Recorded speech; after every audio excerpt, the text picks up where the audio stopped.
마태복음 24장 1절부터 14절까지의 말씀 우리 한 절씩 교독하고 오늘 귀한 교수님 말씀 듣도록 하겠습니다. 마태복음 24장 1절부터 14절까지의 말씀, 저와 여러분들이 한 절씩 교독하겠습니다. 저부터 읽겠습니다. 예수께서 성전에서 나와서 가실 때에 제자들이 성전 건물들을 가리켜 보이려고 나아오니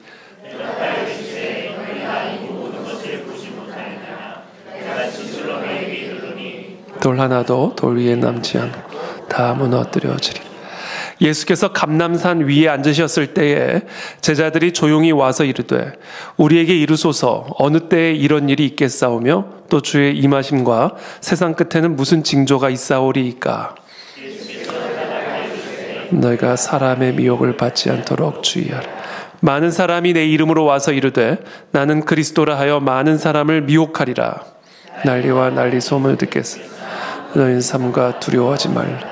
이런 일이 있어야 돼. 아직 끝은 아닙니다. 민족이 민족을, 나라가 나라를 대적하여 일어나겠고 곳곳에 기근과 지진이 있으리니 이 모든 것은 재난의 시작이다. 그때 사람들이 너희를 환난에 넘겨주겠으며 너희를 죽이리니 너희가 내 이름 때문에 모든 민족에게 미움을 받으리라. 그때 많은 사람이 실족하게 되어 서로 잡아주고 서로 미워하겠으며 거짓 선지자가 많이 일어나 많은 사람을 미혹하겠으며 불법이 성함으로 많은 사람의 사랑이 식어지리라. 그러나 끝까지 견디는 자는 구원을 얻으리라. 이 천국 복음이 모든 민족에게 증언되기 위하여 온 세상에 전파되리니 그제야 끝이 오리라. 아멘. 오늘 우리 말씀을 전해주실 우리 이승구 교수님은 합동신학대학원 대학교 조직신학 교수님이시고요. 이제 올해 은퇴를 하시고 이제 내년부터 석좌 교수로 계속해서 우리 귀한 우리 신학생들을 또 지도하시고 가르치실 너무나 훌륭하신 교수님이십니다. 지난주 우리 이상훈 교수님의 표현을 빌리자면 한국 신학계의 대가, 그렇게 표현하셨죠. 정말 오늘 이렇게 우리 귀한 이승구 교수님 모시게 돼서 얼마나 감사하고 기쁜지 모르겠습니다. 오늘 방송을 통해서 또 오늘 현장에서 우리 교수님의 강의를 통해 종말론에 대한 예수님의 올바른 가르침의 토대 위에 우리의 삶이 세워지는 그런 시간이 되기를 다시 한번 축복합니다. 우리 교수님 나오실 때 우리 큰 박수로 환영해 주시면 감사하겠습니다.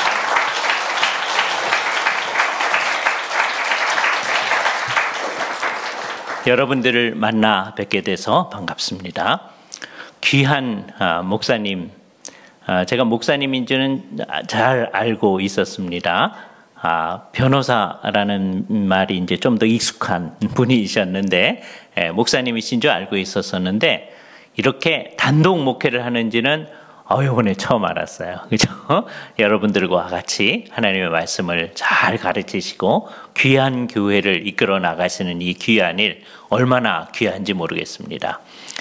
이 주제가 필요하다고 목사님께서 판단하신 이유는 한국교회 전체가 지금 예수님께서 염려하셨던 그 염려 속에 있기 때문입니다. 이따 우리가 보겠지만 이거에 대해서 예수님한테 질문을 했을 때 사람들한테 제일 처음 하신 말씀이 너희가 미혹을 받지 않도록 주의하라, 이렇게 얘기하셨거든요. 그때서부터 지금까지 많은 사람들은 이 종말이라는 주제로 미혹하기도 하고 미혹을 당하기도 합니다. 예수님은 미혹당하지 말라고 그랬거든요. 그래서 예수님을 진짜 사랑하는 사람들은 이 예수님의 말씀에 근거해서 절대로 이 문제와 관련해서 미혹을 당하지 않도록 해야 합니다. 그러려면 어떻게 해야 되느냐? 예수님께서 가르치신 말씀의 뜻을 잘 생각하면 돼요. 여기 이 마태복음 24장 이 말씀이 마가복음 13장에서도 이 말씀하고 똑같은 말씀이 있어요. 근데 24장이 좀 더 폭넓게 자세히 얘기를 하고 있습니다. 집에 돌아가셔서 마가복음 13장하고 같이 이렇게 보셔요. 특히 마가복음 13장을 사람들이 소묵시록 이렇게 표현합니다. 묵시록이라고 하는 것은 요한계시록을 요약해서, 왜냐하면 그 계시의 성격이 묵시적 성격이기 때문에 요한계시록 또는 묵시록, 옛날에 그렇게 썼던 것이죠. 그러니까 요한계시록 전체를 예수님께서 요약해서 요한계시록 전체에 있는 말을 마가복음 13장 한 장 속에 요약해 놨으니까 소묵시록이라고 할 만하죠. 그죠? 그걸 조금 길게 쓴 게 마태복음 24장 말씀입니다. 오늘 이 말씀을 잘 생각해 보는 시간을 갖도록 하겠어요.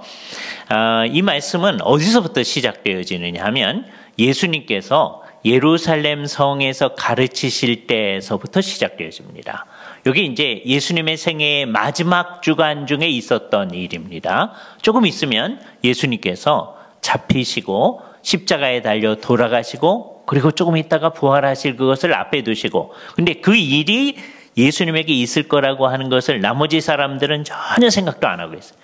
예수님께서 인자가 잡힐 것이다. 그리고 부활할 것이다. 그런 얘기를 가끔 하셨거든요. 근데 다른 사람들은 신경도 안 쓰고 있습니다. 그렇죠? 예수님께서 이 얘기를 하시고 또 이제 베다니 쪽으로 물러가셨다가 또 다시 이곳으로 오셔서 가르치시고 이런 일을 일주일 내내 계속하는 중이에요. 자, 그러니까 제자들은 어떻게 생각하느냐? 이제 오늘 이제 이 얘기를 예루살렘 성전에서 이제 가르치시고 이제 감람산 쪽으로 갔다가 다시 베다니 쪽으로 가셔서 쉬시고 그 다음 날 또 이제 예루살렘에 가서 사람들하고 얘기를 하시고 하실 겁니다. 그러니까 그 다음 날도 자기네들에게는 똑같은 일이 있으리라고 생각하고 있었던 거예요. 근데 예수님께서는 당신님의 마지막이 다가왔다고 하는 것을 잘 아는 분으로서 이 얘기를 하시는 겁니다. 제자들의 마음속에서 어떤 생각이 오고 가는지도 잘 아는 분으로서 이 얘기를 하신 거예요. 제자들은 지금 오늘 본문을 잘 보면 성전의 어떠함을 가르쳐 보이려고 예수님께 다가왔습니다. 근데 그런 마음을 예수님께서 아시면서 미리 얘기를 하시는 거예요. 사람들의 마음속에 있는 바를 드러내놓고 얘기하는 거죠. 앞부분 얘기는 사람들이 얘기하려고 하는 거하고 같습니다. 예수님, 이 성전의 아름다움을 보십시오. 이렇게 얘기하려고 이제 접근한 거죠. 그런데 뒷부분은 자기들의 생각하고 다릅니다. 대개 예수님께서 하시는 말씀은 그래요. 앞부분은 우리들이 생각하는 거하고 비슷할 수 있어요.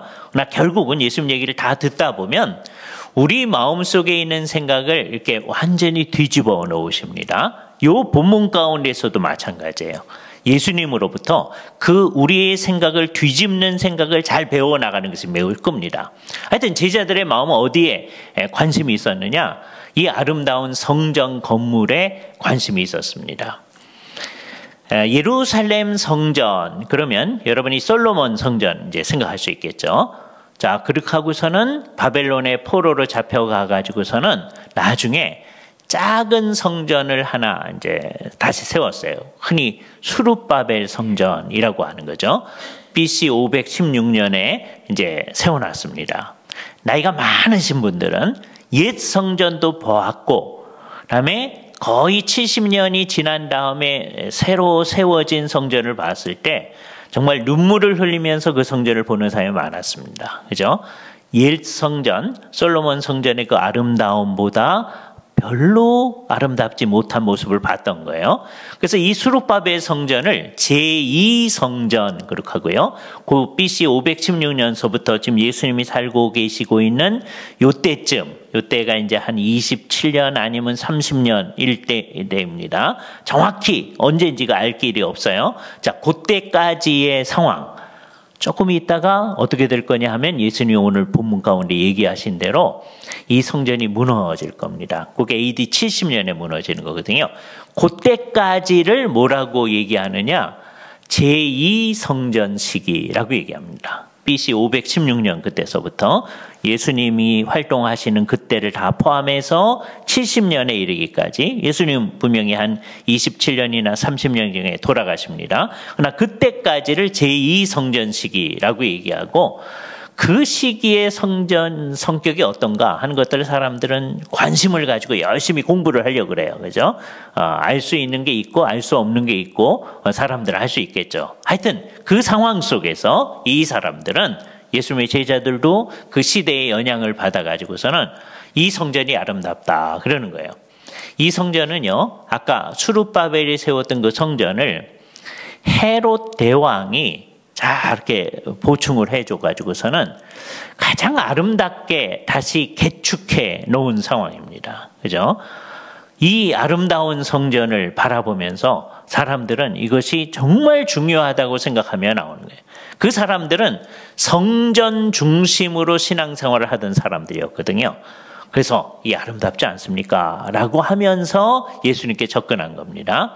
근데 예수님께서 뭐라고 얘기하시느냐 하면 내가 진실로 너희에게 이르노니 돌 하나의 돌 위도 남지 아니하고 다 무너뜨리우리라. 이렇게 얘기하십니다.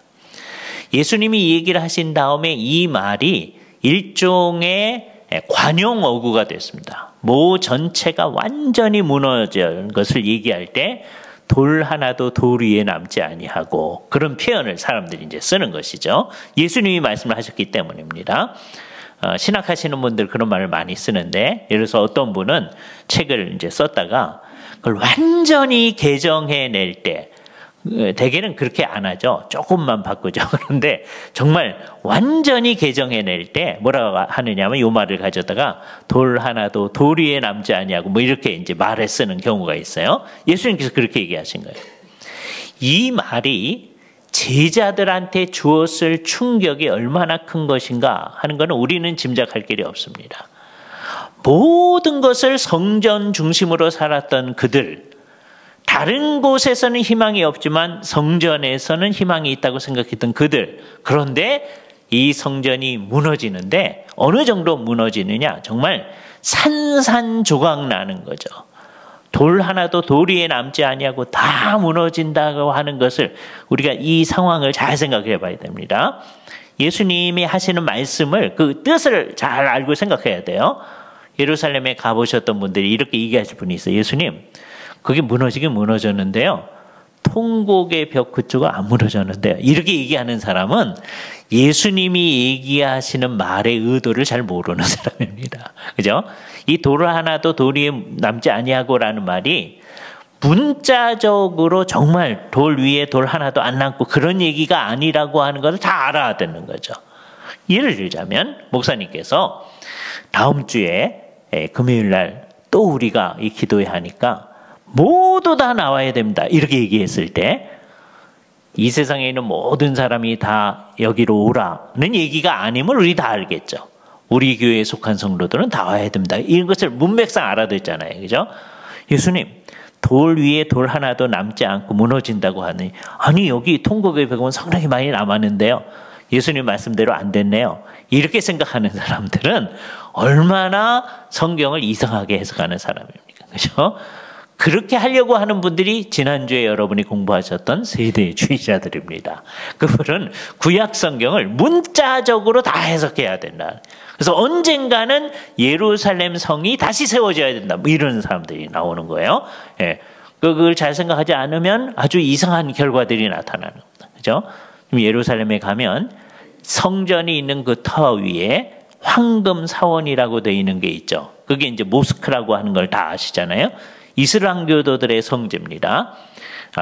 마호멧이 거기서 승천했다고 그들은 믿어요. 그 사실은 아니죠. 근데 그들은 그렇게 믿고 있습니다. 그래서 그곳이 그들에게 성지입니다. 유대인들한테 예루살렘 그곳 성전이 있던 자리예요. 옛날로 가서 생각하면 아브라함이 이삭을 잡아서 하나님께 제사를 드리려고 하다가 여호와 이레로 산양을 잡아서 주 앞에 드렸던 모리아산이 있는 그곳입니다. 자, 그러니까 이스라엘 사람들한테 그것이 매우 중요한 것이죠. 이슬람 교도들한테 그것이 매우 중요한 것입니다. 그래서 이 사람들이 막 싸우잖아요. 그죠? 거기에 이제 정신이 나간 어떤 예수를 믿는 사람이 있다면 또 어떡할까요? 거기에 모스크도 말고 성전도 말고 예배당 세우면 어떨까요? 뭐 이런 사람 나오지 않겠어요? 그럼 삼파전이 일어나겠죠? 그럼 이 세상의 문제를 해결할 길이 없는 거예요. 제대로 문제를 아는 사람은 이 성전이 중요한 게 아니다 라고 하는 것을 알게 되겠죠. 그게 다 무너지는 거예요. 그러나 그것 중심으로 살았던 예수님의 제자들 마음속에 충격이 크잖아요. 예수님께서 이곳 요곳을 성전이 있는 곳이라고 생각을 해봅시다. 그래서 이쪽과 이쪽을 성전산이라고 해요. 시온산이라고 생각하죠. 그죠? 그리고 여기를 기드론 시내라고 한번 생각합시다. 기드론 시내요. 그리고 이제 이걸 건너가게 되면 저쪽에 소위 감람산, 올리브 동산이 있어요. 그죠? 가든 오브 올리브. 미국에 가면 가든 오브 올리브라고 하는 소위 그러니까 그 대중 음식점 같은 데가 있어요. 근데 이제 예수를 믿는 사람이 그 얘기를 딱 처음 들었을 때 우리는 무슨 생각이 들죠? 여기 올리브 동산이네, 감람산이네 이런 생각이 들잖아요. 거기서는 그게 아니고 지중해식 레스토랑입니다. 이탈리안, 그릭 레스토랑이에요. 그죠? 예. 그러니까 우리가 거기에 대해서 기대하는 거하고 상당히 다른 거죠. 근데 예루살렘 성전에서 이 얘기를 마치고 이게 맨 마지막 말입니다. 예수님께서 이제 성전이 무너지라는 얘기를 하고 기드론 시내를 건너 가지고서는 이 감람산으로 가서 예수님께서 감람산으로 앉으셨을 때 제자들이 조용히 와가지고 질문을 합니다. 이 질문 속에 자기들의 해석이 달려 있어요. 어떻게 해석하느냐?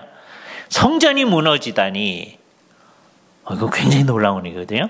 첫 번째 묻는 게 뭐냐면 어느 때에 이런 일이 있겠습니까? 이게 첫 번째예요. 그렇죠? 성전이 무너지다니. 자기들이 해석을 다 하고 있어요. 언제 무너지느냐? 세상 끝에는 무슨 징조가 있으리까? 그러니까 성전이 무너지는 건 언제라고 생각하는 거예요? 세상 끝이다. 세상 끝이 되지 않으면 성전이 안 무너질 거다. 요 얘기 속에도, 요 질문 속에도 이분들이 얼마나 성전 중심으로 생각하고 있는가 하는 게 들어있어요. 그죠? 근데 그 앞부분에 있는 얘기는 제일, 오늘의 본문 가운데 해석하기가 제일 어려운 부분입니다. 주의 임하심과 세상 끝에는 무슨 징조가 있겠습니까? 꼭 앞에 나오는 주의 임하심이라는 말이 제일 어려워요. 왜냐하면 이 사람들은요, 예수님이 십자가에 조금 있다가 달려 돌아가시라고 하는 거 지금 생각도 안 하고 있어요. 즉 예수님이 자기들로부터 떠나가시리라고 하는 것을 생각도 안 하고 있어요. 그런데 뭐라고 질문하냐면 당신님의 임하심 그리고 세상 끝에는 무슨 일이 있겠습니까? 이렇게 질문을 했다는 거예요.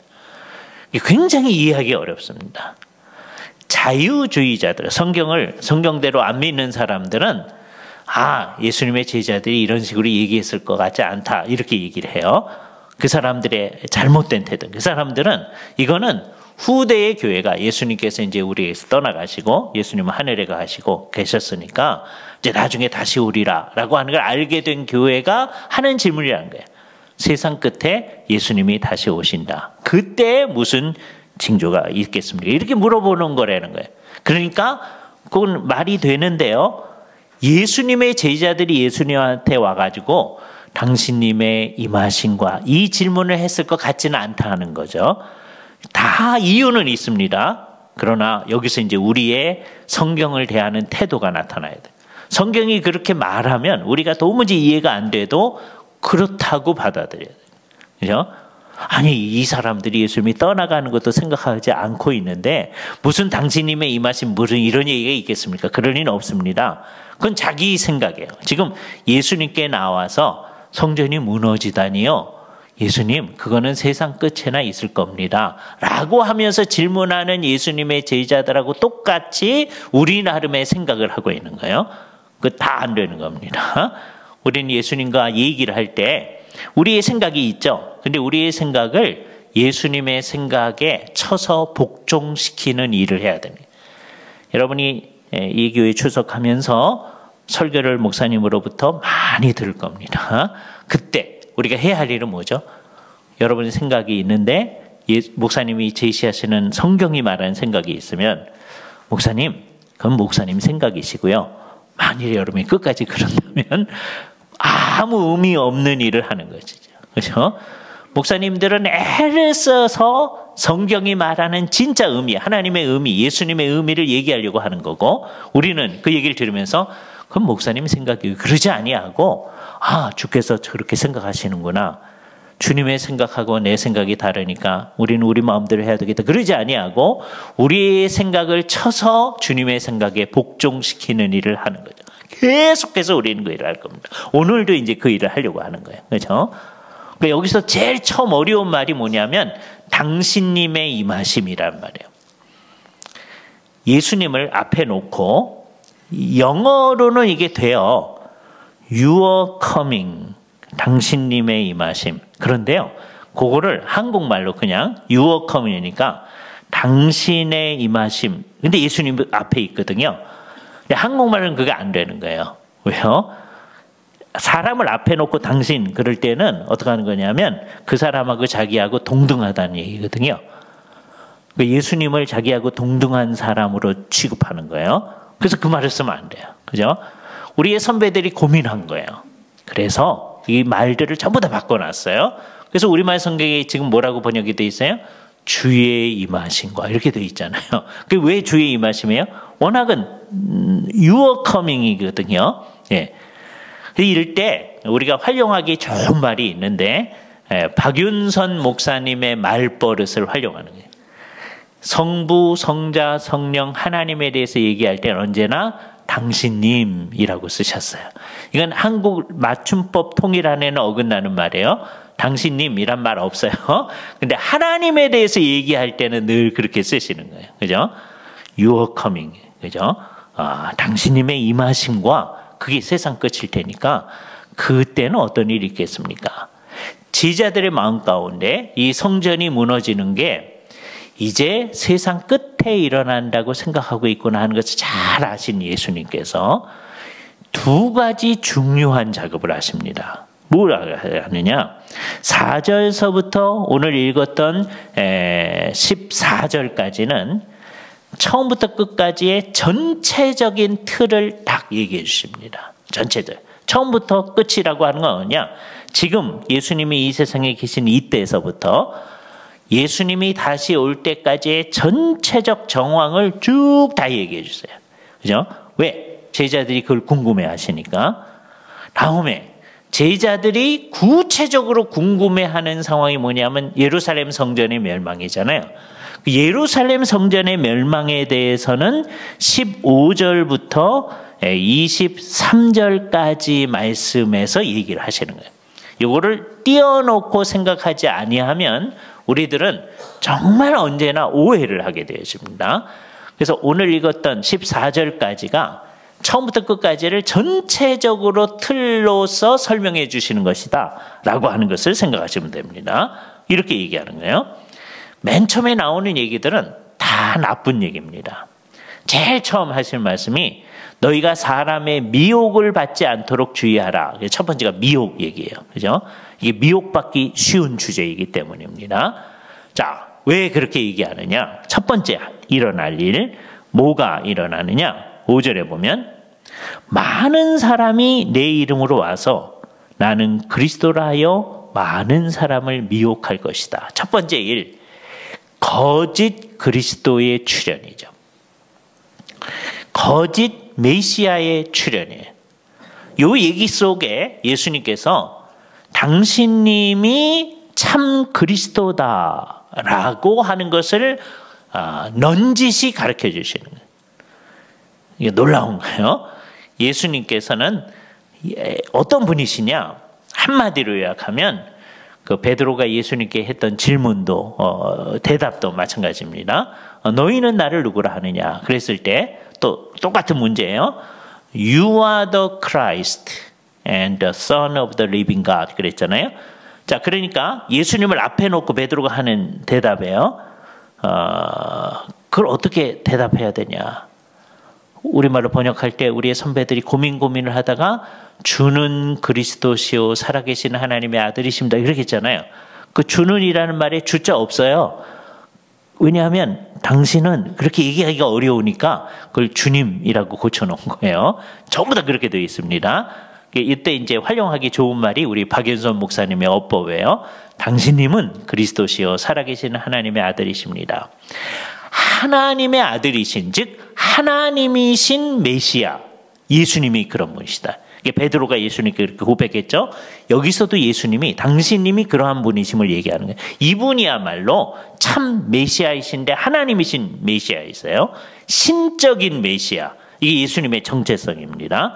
그걸 인정하고 예수님과 같이 살아가는 게 예수를 믿는 일인데, 그런데 이 사실을 믿는 사람들이 이제 하나님 백성으로 이 세상에 사는 거예요. 그런데 문제는 많은 사람들이 내가 메시아다 그러면서 나타나는 사람이 있겠다는 거예요. 그건 정말 예수님 때도 그렇고 조금 지난 다음에도 메시아 사칭자들이 많이 나타나는 거거든요. 그게 미혹입니다. 그뿐만 아니라 예수님께서 메시아라고 하는 게 아주 분명해진 기독교권에서는, 그러니까 유대교 사회에서는 이제 메시아가 올 거라고 생각하니까 많은 사람이 메시아라고 하면서 나타났고요.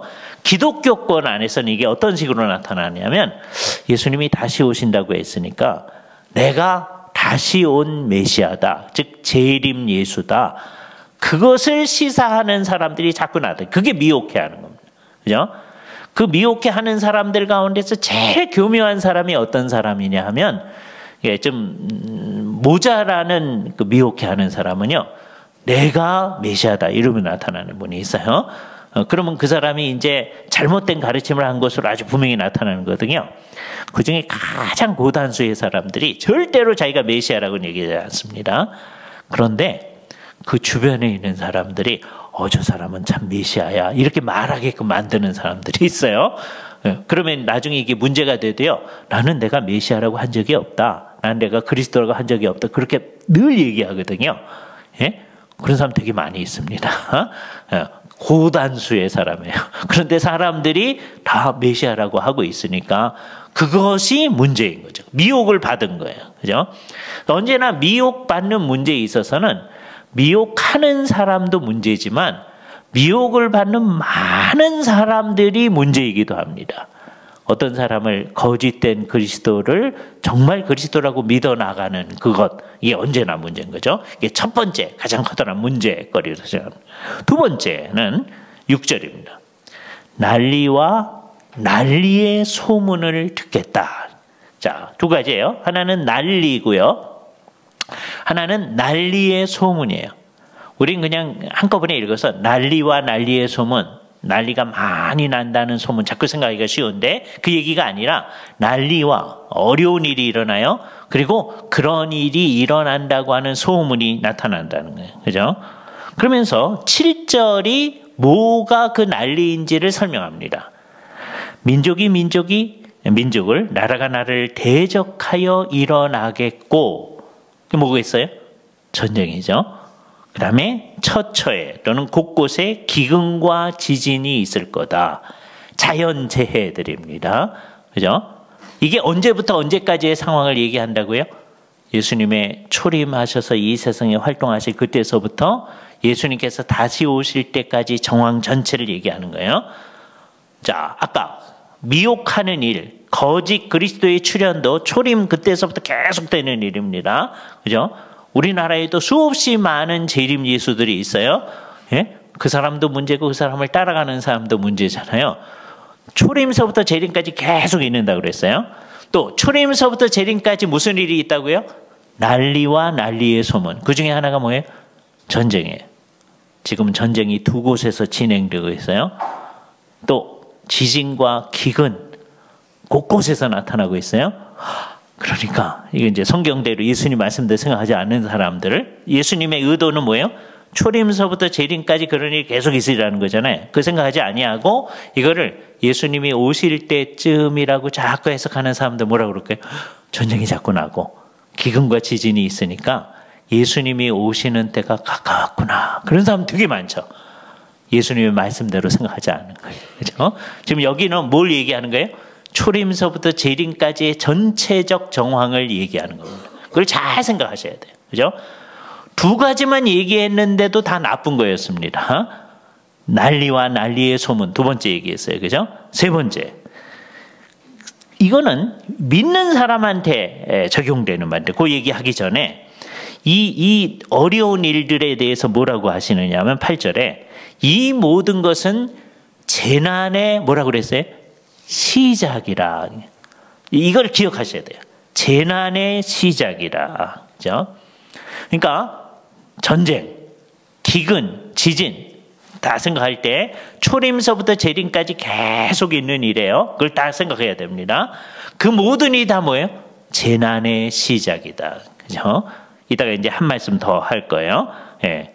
그 다음에 이때는 모든 사람이 어렵습니다. 재난을 받는 거니까. 그러니까 초림서부터 재림까지가 다 어려운 시기예요. 그런데 그 중에 예수님을 믿는 사람한테는 어떤 일이 있을 거냐? 환난이 있어요.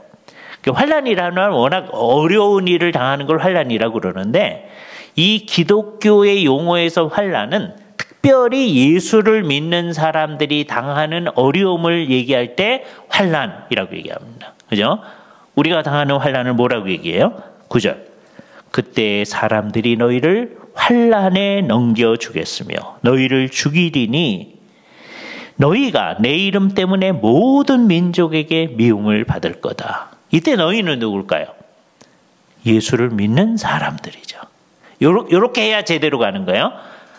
지난주에 공부했던 세대주의자들은 너희를 누구라고 생각해요? 유대인들이라고 생각해요. 그렇죠? 왜요? 예수를 믿는 사람들은 다 휴거돼서 하늘로 올라갔다고 생각하는 거예요. 이게 잘못된 세대주의 이론입니다. 그렇죠? 예수님이 오시게 되면 예수님이 공중에 재림하시니까 예수를 진짜 잘 믿는 사람들 하늘로 다 올라간다는 거예요. 그래서 이 땅에서는 어려움이 이제 진행되어져요. 그게 소위 7년 대환란이라고 얘기해요. 세대주의자들이. 그래서 이 세상에 이제 환란을 당하고 있을 때 우리는 어떻게 된 게 신앙이 좋은 사람들은 전부 다 휴거돼서 하늘로 올라갔다는 거예요. 그러니까 우리는 환란을 피하여 가는 것이 목적이라고 생각하는 거예요. 그게 세대주의자들의 생각입니다.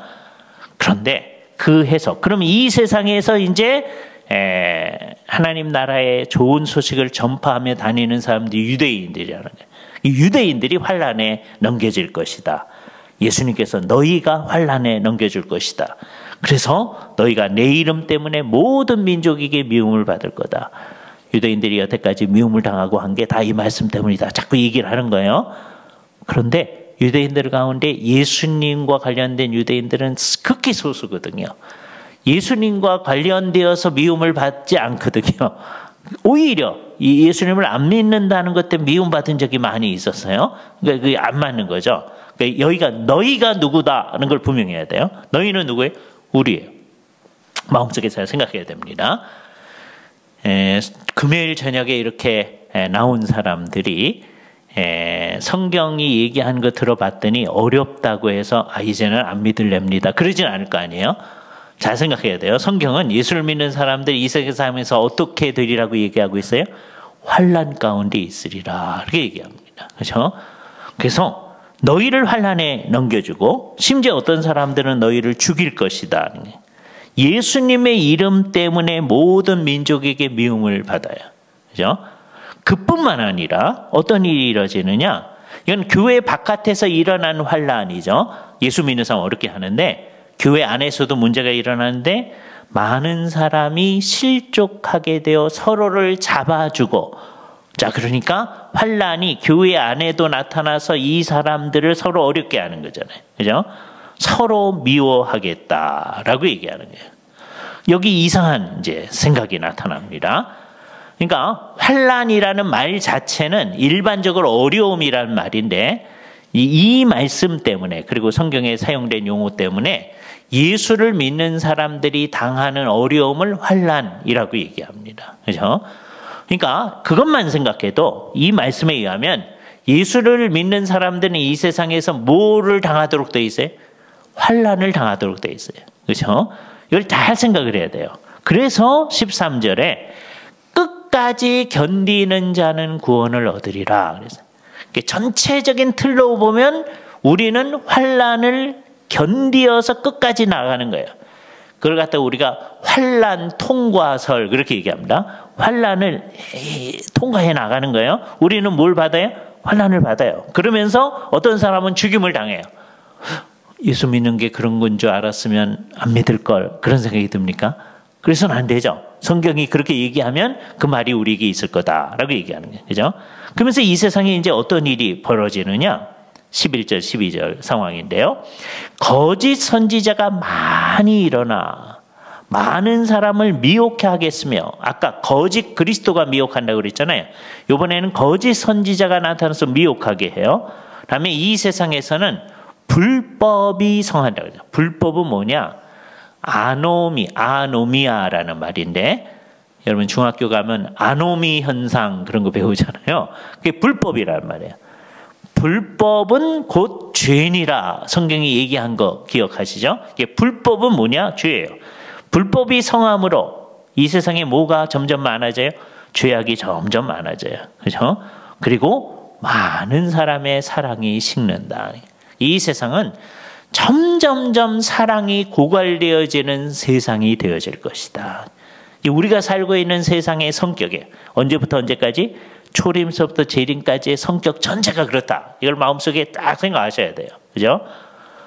이 상황 가운데서 여태까지 하는 얘기가 전부 다 나쁜 얘기입니다. 초림부터 재림까지는 다 나쁜 얘기예요. 근데 유일하게 좋은 얘기가 언급되어지는데 14절에 이 천국 복음이 모든 민족에게 증언되기 위하여 온 세상에 전파될 것이다. 그제야 끝이 오리라. 자, 이게 흥미로운 말이 나타났어요. 그래서 이제 이 말씀 때문에 우리가 말을 하나 바꿔야 됩니다. 우리는 흔히 종말이라는 말을 자꾸 어떻게 쓰느냐 하면 그냥 끝이라는 말로 써요.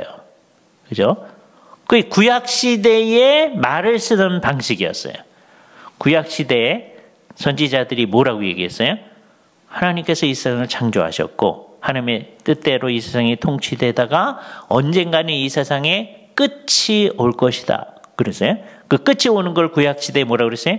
종말이 온다 그랬어요. 그렇죠? 그 종말이 오는 날을 어떤 때는 여호와의 크신 날 그렇게 얘기하기도 해요. 물론 그 여호와의 날이란 말이 함의가 여러 가지입니다. 이스라엘 백성들이 막 멸망을 당하는 날 또는 거기서도 회복되는 날을 얘기하기도 하고 종국적인 마지막 날을 얘기하기도 해요. 그러나 기본적으로는 여호와의 크신 날, 그러면 이 세상이 다 끝나는 날을 얘기하는 거였어요. 그죠?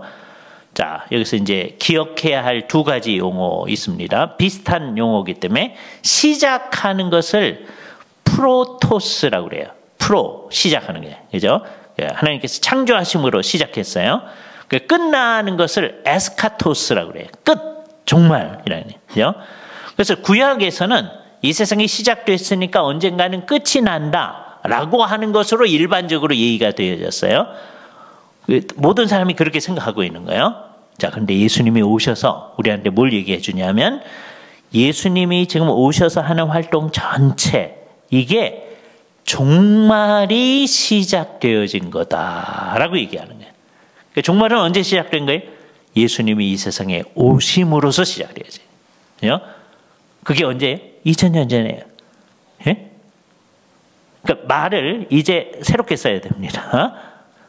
예수를 믿는 사람들도 종말이 가까웠어요. 우리 그런 말 쓰잖아요. 우리가 신약 시대에 살고 있는데 어느 시대에 살고 있는 사람처럼 말을 쓰는 거예요? 구약 시대에 사는 사람처럼 말을 쓰는 거예요. 구약 시대에는 종말이 오는 게 이제 메시아가 오고 하나님 나라가 오고 그러면 종말이 오는 거예요. 그죠? 그런데 예수님께서 오셔서 당신님의 그 모든 활동은 다 따지면 전부 다 종말론적인 활동이에요. 예수님의 가르치심, 그 종말론적인 가르침이에요. 그렇죠? 그게 언제예요? 2000년 전이에요. 예수님의 죽으심, 그 뭐예요? 종말론적인 사건이에요. 언제예요? 2000년 전이에요. 예수님의 부활, 종말론적인 사건이에요. 그게 언제예요? 2000년 전이에요. 여러분이 태어난 게 전부 다 어디 안에서 태어났어요? 종말 안에서 태어났어요. 여러분이 예수 믿은 거 종말 안에서 예수를 믿었어요. 여러분의 신앙생활 전체가 종말 안에서 되어지고 있는 거예요. 여러분의 삶 전체가 어디 안에 있어요? 종말 안에 있어요. 여기까지 얘기해도 또 다시 그렇죠. 처처에 기근과 지진이 있고 전쟁이 일어나고 하니까 종말이 가까운 거죠. 이렇게 얘기하는 사람은 여태까지 성경 안 읽은 사람이에요. 예수님은 그 처처에 기근 지진이 있고 어려운 일이 일어나고 하는 게 언제부터 언제까지의 상황이라고요? 초림서부터 재림까지의 상황이다. 그걸 정말 마음속에 잘 생각을 해야 됩니다. 우리는 어떤 성향이 있느냐면요, 내가 알고 있는 것하고 그걸 기본적인 틀로 삼고 다음에 예수님이 가르치는 걸 거기다 꿰어 맞춰서 생각하려고 하는 성향이 있어요. 그러면 예수님이 암만 잘 가르쳐도 그걸 전부 다 왜곡하고 맙니다. 그 대표적인 예가 세대주의자들이었던 거예요. 예. 그리고 그 사람들 때문에 우리가 왜곡하는 일이 있는 거고, 예수님이 뭐라고 그래요? 그제야 끝이 온다. 그래서 그 끝은 언제냐? 예수님이 다시 오시는데 그때가 끝이에요. 그러니까 종말하고 끝이 나뉘어진 거예요. 워낙은 종말이 끝이었거든요. 구약의 관점으로는 종말이 끝이었어요. 근데 예수님이 오셨어요? 예수님이 오셨으니까 뭐가 시작된 거예요? 종말이 시작된 거예요. 근데 뭐는 아직 아니니라? 끝은 아직 아니니라. 그러니까 종말과 끝이 나뉘어진 거예요. 종말은 예수님이 이 세상에 오심서부터 예수님이 재림하기까지의 시간 전체를 뭐라고 써요? 종말이라고 쓰는 거예요. 예? 관념이 이제 바뀌어져야 돼요. 저도요, 대학교 1학년 때까지는 이렇게 안 썼어요. 제가 열심히 예수를 믿는 사람이었어요. 예수를 열심히 믿었기 때문에 신학대학에 들어갔어요. 그렇죠? 예. 그래서 정말 성경을 열심히 공부했는데 대학교 1학년 때 겨울방학 때 우리 친구가 잠깐 놀러 왔다가 가기 전에 이제 맨 마지막에 하는 말이, 요즘에 우리 강도사님이 천국에 대해서 가르치는데 아주 새롭다 그러시는 거예요. 그래서 제가 그 얘기를 할 때 시간은 없으니까 이제 가는 상황이고, 속으로만 천국 그 주일학교 때부터 우리가 배운 건데 뭐가 새롭겠냐 그렇게 생각한 거예요. 그런데 이제 그 친구를 배웅에 보내드리고 집에 돌아와서, 아니 이 친구가 빈말할 사람도 아닌데 이상하다. 그래가지고 이제 성경을 공부했어요. 이제 몇몇 이제 중요한 사람들, 나중에 이제 목사님과 같이 여러분이 공부할 사람들이 있습니다. 그 사람들 책을 이제 공부해 봤더니, 제가 생각한 거하고 다른 거예요. 저는 대학교 1학년 때까지 그 친구하고 얘기해서 이때가 뭐라고 생각하냐면, 예수를 열심히 믿으면 나중에 종말이 와도 괜찮을 거고, 우리는 예수를 열심히 믿으면 죽음은 천국 간다 이렇게 생각을 하고 있었거든요. 근데 성경을 읽어봤더니, 성경을 제대로 설명해봤더니 그게 아닌 거예요. 예수님이 오셨을 때 뭐를 가져다 주셨느냐? 하나님의 나라, 천국을 가져다 주신 거예요. 눈에 안 보이는데. 그 하나님의 나라가 눈에 안 보이는 형태로 이 세상에서 막 진전을 하고 있는 거예요. 눈에 안 보여요. 이제 사람들은 자꾸 눈에 보이게 만들려고, 즉 멋있게 만들려고 막 이렇게 노력을 해요. 그게 다 망가뜨리는 겁니다. 눈에 안 보이는 하나님의 진전이 되고 있어요.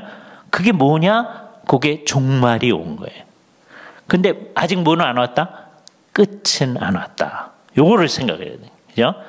그래서 예수님이 뭘 얘기하라고 하냐면, 이 세상 초림서부터 조림까지, 즉 종말 시기에 나머지 일은 다 나쁜 거예요. 미혹해하고 난리와 난리의 소문이 있고 어려움이 있고 환란이 있고 우리한테, 그다음에 사랑이 점점 식어지고, 이렇게 다 나쁜 얘기만 있는데, 이 천국 복음이 선포되어지는, 그때 천국 복음 뭘까요? 제가 대학교 1학년 때까지 생각했던 거는 잘못된 건데, 내가 예수님을 전하면 그 사람이 죽은 다음에 천국 간다, 그게 천국 복음인 줄 알았어요. 예수님이 얘기하는 천국 복음은 그게 아니에요. 뭐예요? 예수님의 사역으로 말미암아 이미 천국이 눈에 보이지 아니한 형태로 우리에게 임하여 왔다는, 눈에 안 보여요. 그렇죠? 우리의 사명은 뭐냐? 눈에 안 보이게 임하여 온 그 하나님 나라 안에 들어가 살면서 하나님의 백성으로 살아나가는 일을 하는 거예요. 매일매일. 월요일서부터 토요일까지 살면서 하나님의 뜻을 잘 드러내므로 하나님의 통치를 받아가는 거예요. 그러니까 하나님의 통치라는 말이 천국, 하나님의 나라라는 말이거든요. 천국이 우리에게 임하여 왔다. 그죠? 그 사람들이 예수님의 말씀대로 자기의 생각을 고쳐나가는 거죠. 예수님이 그렇게 얘기하는 거예요. 그죠? 그리고 그 얘기를 자기가 믿을 뿐만 아니라 다른 사람에게도 전파해서 다른 사람들에게도 그것을 증언하는 거예요. 증언되기 위하여 모든 민족에게 전파되어지는 일이겠다. 이 세상에 있는 모든 민족이 이걸 다 믿는다는 얘기가 아니에요. 전파는 돼야 된다. 왜 하기 위해서? 하나님의 나라를 증언하기 위해서. 천국 복음이 증언되어져야 된다. 그죠? 우리의 사명은 한국에 있는 사람들한테 이 천국 복음을 잘 드러내는 겁니다. 우리의 말로, 우리의 삶으로 천국 복음을 드러내는 거예요. 또한 우리가 옛날에 다른 민족으로부터 이 천국 복음을 들었듯이 다른 나라 사람들에게도 이 천국 복음을 드러내는 거죠. 그래서 예수님은 이렇게 4절서부터 14절에 이르기까지 초림서부터 재림까지의 상황을 전체적으로 한번 쭉 설명해 주셨어요. 그래 놓고서 이제 제자들이 관심 있어 하는 예루살렘 성전의 멸망 얘기를 15절부터 얘기하는 겁니다. 이걸 잘 알아들어야 돼요. 그죠? 이걸 잘 못 알아들으면 이제 이상한 얘기를 하기 시작해요. 보십시다. 15절. 그러므로 너희가 선지자 다니엘이 말한 바 멸망에 가증한 것이 거룩한 곳에 선 것을 보거든. 이 얘기를 그 당시 사람들은 다 알아들어요. 그래서 마태가 읽는 자는 깨달을진저 그렇게 해놨어요. 그죠? 예. 요 괄호 속에 있죠? 괄호 속에 있다는 건 어떤 사본에는 요 말이 없다는 거예요. 이게 있는 사본이 있고 없는 사본이 있습니다. 자, 그런데 이거는 이제 아마 예수님이 읽는 자는 깨달을진저 그런 것 같지는 않고 마태가 그렇게 놓은 것 같다. 그죠? 그 당시 사람들 다 알아들었기 때문입니다. 그죠? 예루살렘 성, 거룩한 곳이라고 하는 게 예루살렘 성이죠. 거기에 멸망에 가증한 것이 선 것을 보거든 어떻게 해야 되냐? 다 도망가야 된다. 유대에 있는 자들은 산으로 도망할지어다. 이건 뭐에 대해서 얘기하면서 얘기가 나오는 겁니까? 예루살렘 성전의 멸망에 대해서 얘기하는 거면서 얘기가 나오는 거예요. 그걸 잘 알아들어야 돼. 이걸 생각하지 아니하고 아까 소위 마지막에 이런 일이 되어진다고 생각해서 주님이 오실 때가 되면 우리가 산으로 가야 된다. 그런 사람들 많이 있었어요. 옛날에 계룡산에 막 들어간 사람들이 있었습니다. 예, 왜? 산으로 가야 된다니. 예? 요즘의 사람들은 산으로 안 가고요. 피난처로 간대요. 피난처. 피난할 곳. 그곳을 피지라고 해서 피지로 간 사람도 있습니다. 그러니까 얼마나 이상해요. 예? 그때 피지하고 피난처의 피지하고는 다른 얘기인데, 예. 신옥주 뭐 이런 사람들 글로 막 갔어요. 그래서 거기서 문제 일으키고 막 그러잖아요. 그죠? 하여튼 이런 가르침들은 다 이상한 가르침입니다. 그래서 이제 미리 한번 이따가도 얘기하겠지만 예수님이 다시 오신다라고 이제 해도 우리는 어떻게 해야 되느냐? 이따가 맨 마지막에 다시 한번 우리가 평소에 하나님의 백성답게 살던 그 삶을 그냥 계속 사는 거예요. 예? 예수님이 언제 오시는지 아무도 모릅니다. 그게 이제 마태복음 24장의 중요한 가르침이에요. 그걸 안다고 얘기하는 사람들 다 잘못된 사람들입니다. 그러나 혹시 누가 이제 알게 됐다. 그러면 이제 직장 그만둬야죠. 예수님 오시는 거 준비해야죠. 그러면 안 된다는 거예요. 그렇죠? 아무도 모를 뿐만 아니라 혹시 어떤 사람이 안다고 혹시 아는 것도 없는 거예요. 그거 잘못된 겁니다. 그래도 우리는 어떻게 사는 거예요?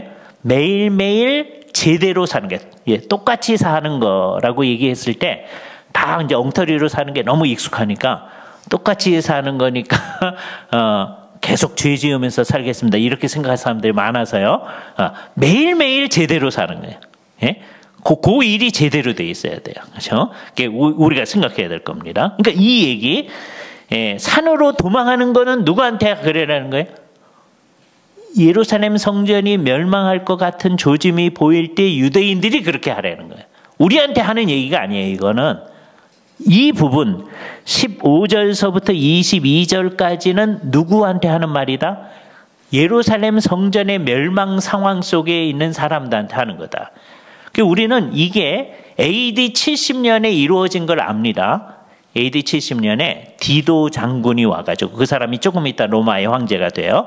자기 아버지가 황제일 때 이 사람이 이곳으로 와서 아직 장군일 때입니다.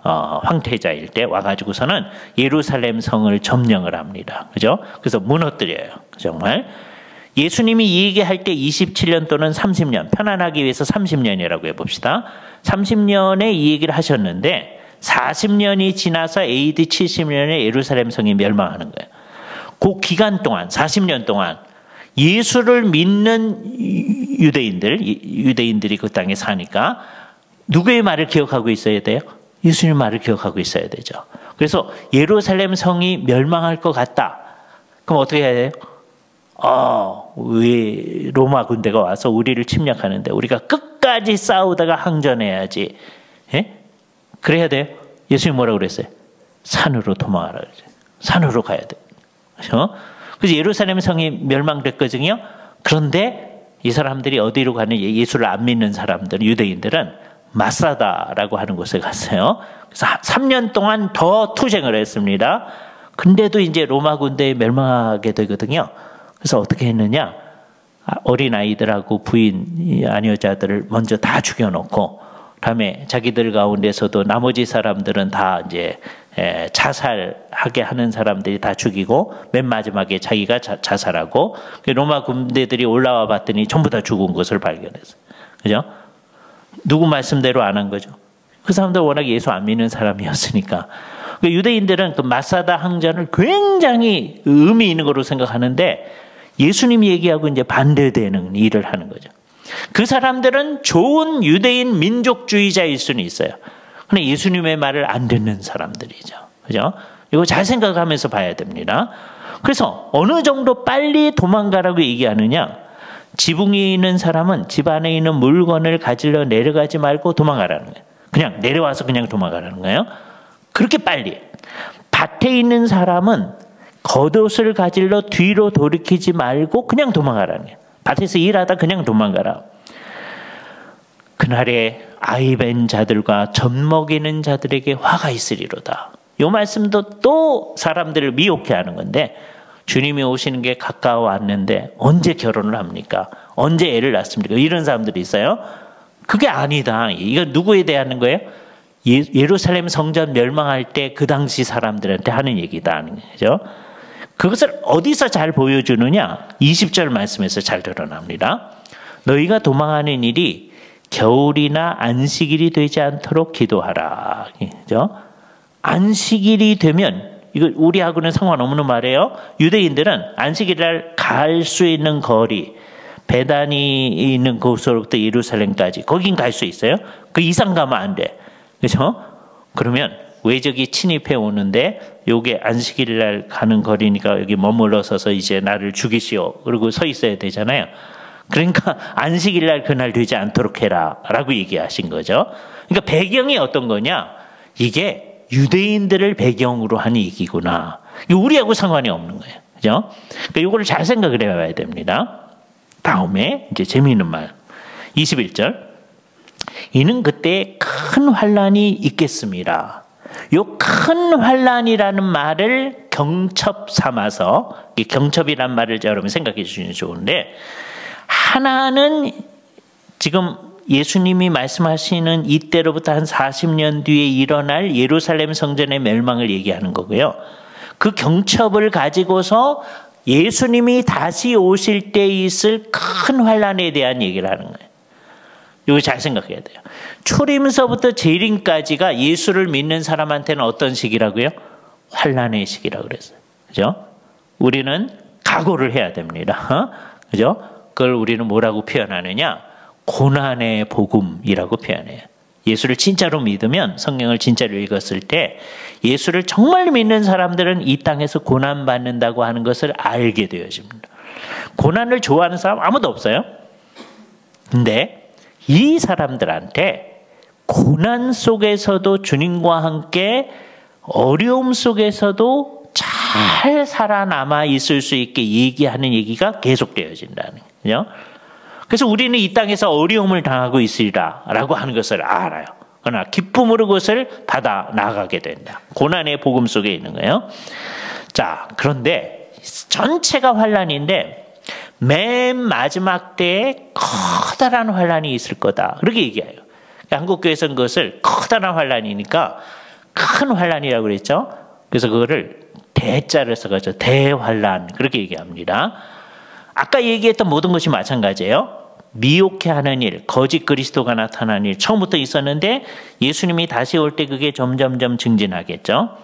또 이 세상에 난리와 난리의 소문 그것도 점점점 계속되지만 점점 증진하겠죠. 맨 마지막에. 그런 것처럼 맨 마지막에 예수를 믿는 사람들에게 있을 큰 환란이 있을 거다라고 하는 것을 우리는 생각하는 거예요. 예수님은 이 얘기를 굉장히 중요한 얘기인데 앞과 뒤를 연결시켜서 하고 있는 거예요. 그래서 한편으로는 AD 70년에 있을 그 사건, 예수님은 지금 40년 뒤에 그 있으리라는 걸 압니다. 다른 분들은 하나도 몰라요. 그러나 예수님의 이 말씀을 생각하면서 생각해야 되는 거죠. 그때 너희는 도망해라. 큰 환란이 너희에게 있을 거다. 그런데 예수님은 그 얘기만 하는 것이 아니라 큰 환란이라고 하는 것을 가지고서 이제 예수님의 다시 올 때를 얘기합니다. 그죠? 자, 큰 환란이 있기 때문에 어떻게 되느냐? 이 21절 말씀으로부터 이게 정말 AD 70년에 있던 환란 정도가 아니라는 걸 알 수 있어요. 창세로부터 지금까지 이런 환란이 없었고 후에도 없으리라 라는 말. AD 70년에 유대인들에게 있었던 환란보다 더한 환란이 나중에는 있는 거예요. 그렇기 때문에 지금 AD 70년에 있는 사건이 대환란은 아니죠. 마지막 환란은 아니죠. 그러나 유대인들이 당하는 그 환란을 경첩 삼아서 예수님이 이 얘기를 하고 있는 거다. 그죠? 이제서부터는 어떻게 해야 될 거냐? 우리가 준비를 해야 되는데 그 일에 하나님이 어떻게 해 주실 것이냐? 22절 말씀. 그 날을 감하지 아니하면 환란의 날을 감하지 아니하면 모든 육체가 구원을 얻지 못할 것이다. 그러나 택하신 자들을 위하여 그 날을 감하실 것이다. 그래서 일정한 기간 동안의 어려움이 있을 거다. 그걸 생각해야 돼요. 그래서 여러분이 어려움을 당할 때 주님께서 일정한 기간 동안만 어려움이 있을 거다라고 하는 것을 딱 믿고 그 어려움을 견뎌나가야 됩니다. 그러면서 우리가 죽을 수도 있어요. 그러면 순교를 당하는 거예요. 그러나 살아남을 때도 늘 같이 있는 거예요. 그죠? 이게 중요한 겁니다. 그러니까 요 말씀을 잘 생각하면 우리는 환란 기간 동안에 이 세상을 벗어나 있는 게 아니고 환란 기간 동안에 이 세상에 있다라고 하는 게 아주 분명합니다. 세대주의자들이 우리가 환란을 피하여 가는 게 우리를 위해서 감하시는 거다 이렇게 생각하는 거거든요. 그게 잘못된 거예요. 그죠? 자, 그러면 이제 다시 여기까지가 이제 AD 70년 얘기고요. 맨 마지막에 대환란 있는다고 그랬어요. 그런 다음에 예수님이 이제 오시는 사건이 있는데 그때 우리가 해야 할 일 몇 가지가 있습니다. 첫 번째, 정말 이상한 얘기 합니다. 23절서부터 그때의 사람들이 너에게 말하되 보라 그리스도가 여기 있다 혹 저기 있다 하여도 성경에서 나오지 않을 법한 아주 이상한 말이 거기 나옵니다. 뭐라고 되어 있죠? 믿지 말라. 성경은 다 믿으라고 하는 거 아니에요? 여기서 이제 신앙이 뭔가가 드러나는 거예요. 신앙은 믿어야 될 것을 믿고 믿지 말아야 될 것을 안 믿는 게 신앙이에요. 아무거나 다 믿는 게 신앙이 아니에요. 그렇죠? 뭐대로 믿어야 돼요? 제대로 해석된 성경을 믿어야 돼. 이 세상에 이단들도요, 전부 다 성경 가지고 얘기를 합니다. 예? 신천지에 갔다가 이제 나온 사람들이 있어요. 그 사람들이 자조 섞인 목소리로 우리가 왜 신천지 따라가지? 이렇게 얘기합니다. 그러면 이제 옆에 있는 신천지에서 나온 사람이 뭐라고 하느냐면 그래도 신천지는 성경적이잖아. 그렇게 얘기합니다. 그죠? 예.